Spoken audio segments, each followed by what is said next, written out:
See, the filter is gonna be choosing out my lip combo, so let's use it. So should we do red? Okay, it says red. So this is the closest shade I got to red.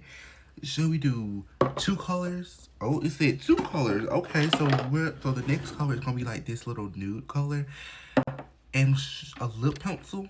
Okay, so the lip pencil too. And then of course all of my lip combos have to have the gloss. So let's get into it, basically. So first, I had some like lip gloss on my lips, so let's wipe that off. Okay, now remember we're gonna outline my lips first. So she glam lip pencil actually.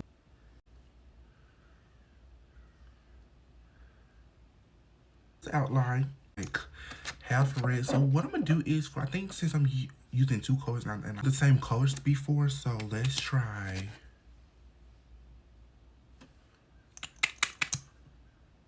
Like that first, so we'll blend that out first. We're gonna blend that out first. Time for the nudist brown. We're gonna put some right there. I never did like a 2. This should be interesting. Okay. Here, lip gloss. Add a judge on there. Hey, this combo actually doesn't look too bad. Okay, period. This lip combo basically, until next time.